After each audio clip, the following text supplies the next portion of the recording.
स्वागत है दोस्तों आपके अपने चैनल ऑन स्टडी क्लास पर। मैं आज आप लोगों को एपी का एक क्वेश्चन लेकर के आया हूँ जो कि बहुत ही इम्पोर्टेंट है आप लोगों के लिए।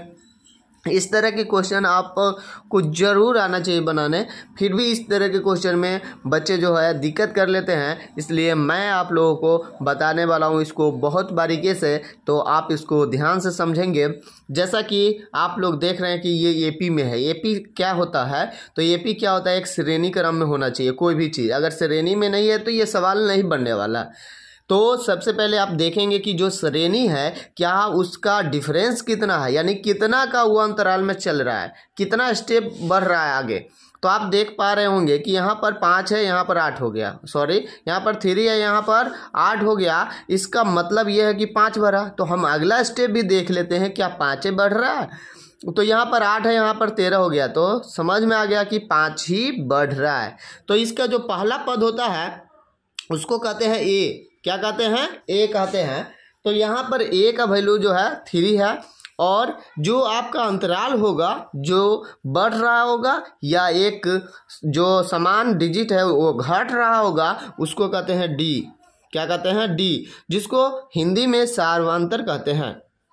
लिखा हुआ रहेगा आपको क्लियर, सार्वंतर। तो यहाँ पर कैसे निकलेगा? तो अगला में से पिछला को घटाइएगा, कभी भी आगे में से पीछे को घटाइएगा, तभी तो पता चलेगा कि कितना बढ़ रहा है, माइनस में बढ़ रहा है या प्लस में बढ़ रहा है। नहीं तो इधर बड़ा होगा इधर छोटा होगा, तो कभी इधर से इधर नहीं घटा लीजिएगा, गलती हो जाएगा। आगे से पीछे घटाना है, क्लियर।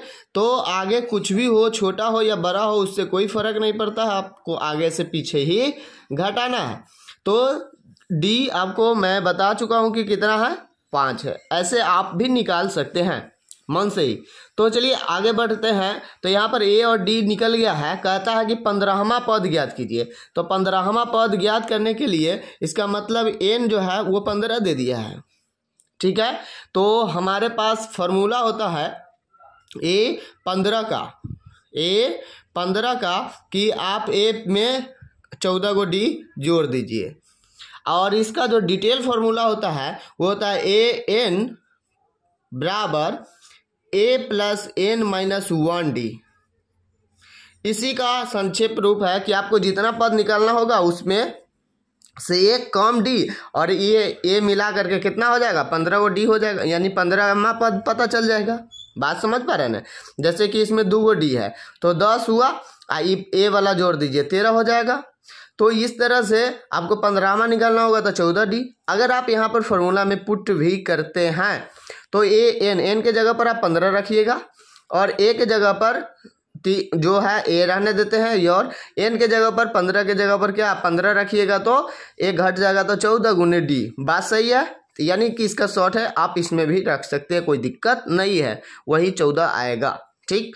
तो आगे अगर हम बढ़ते हैं तो यहाँ पर अगर दिक्कत हो रही हो तो आप लोग कमेंट कर देंगे। बहुत ही बारीकी से इससे भी समझा सकता हूँ, जैसे आपको समझ में आया वैसा ही कोशिश करूँगा।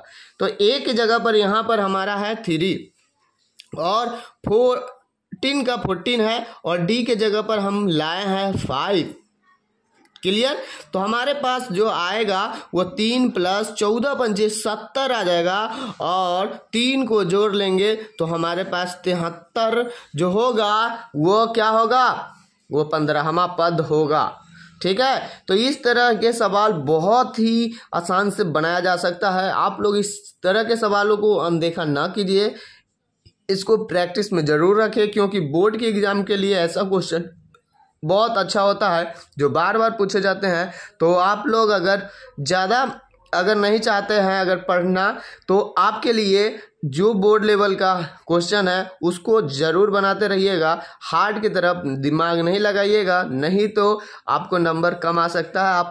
मैं जो अपना एक्सपीरियंस बता रहा हूँ, तो आप लोग क्या करेंगे, आप लोग अपना क्वेश्चन को कमेंट में भी कर सकते हैं, या मैं अपने चैनल पर कुछ क्वेश्चन बेसिक बताते रहता हूं कि इस प्रकार के क्वेश्चन पूछे जाते हैं, या इस तरह के वीडियो चाहिए तो आप लोग कमेंट करेंगे। फिर मिलते हैं आप लोगों से नेक्स्ट वीडियो में, तब तक आप लोग अच्छे से पढ़ाई कीजिए। Thank you for watching.